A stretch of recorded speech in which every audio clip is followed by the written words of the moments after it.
सिद्धि की शादी के बाद वो ससुराल चली जाती है। पीछे रह जाती है भाभी रानी। सिद्धि के ससुराल जाते ही भाभी कहती है, अरे वाह जी वाह, सारे कपड़े मेरे। हाय रे पैंट, अरे वाह वाह, मजा आ जाएगा। अरे ये सिद्धि की अलमारी के सामने खड़े होकर क्या बड़बड़ा रही है?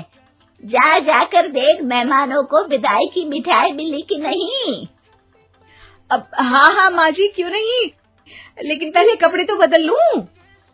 अब रानी आ जाती है सिद्धि के उन कपड़ों में जो वो ससुराल जाने से पहले घर छोड़ जाती है। अरे रानी, कुछ दिन रुक जाती।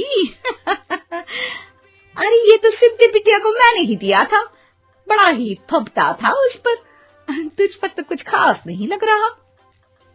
अब वो ना मेरे सारे कपड़े गीले थे तो सोचा पहन लूं। वैसे भी सिद्धि को कौन सा दिन पुराने आउटडेटेड कपड़ों को पहनना है। वैसे भी ये सूट तो मैंने तभी पहना था, वैसे खास है भी नहीं ये।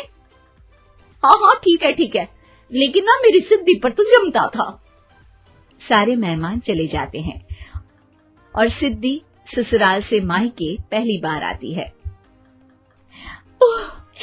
अपना घर, अपना कमरा, अपनी अलमारी।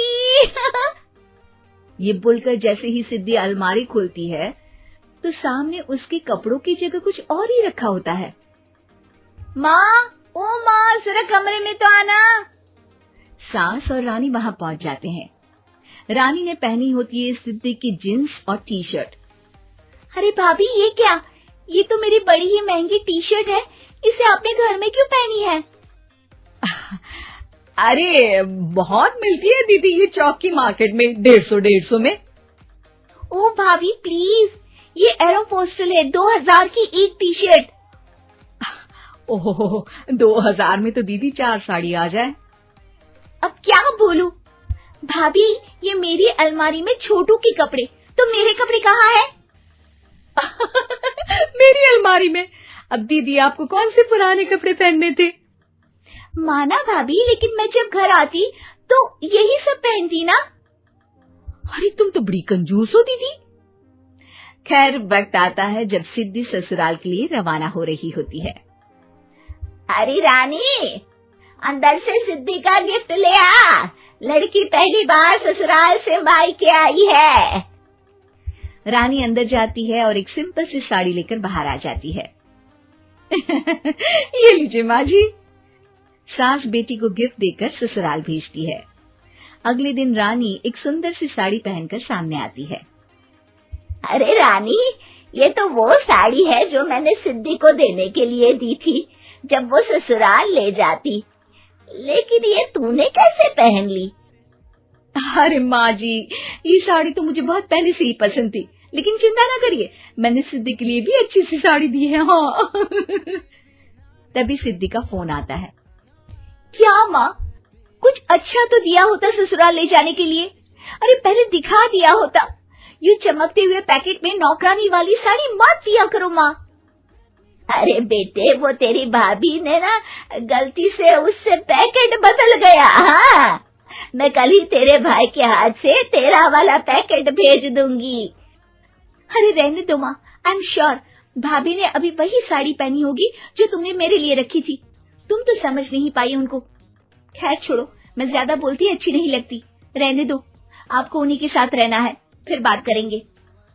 सास को रानी पर गुस्सा आ जाता है। वो उसके कमरे में जाती है जहाँ वो शादी का एल्बम देख रही होती है। रानी, मार्केट जाकर एक ऐसी ही साड़ी लेकर आ, कल प्रतीक जाकर सिद्धि के घर दे आएगा।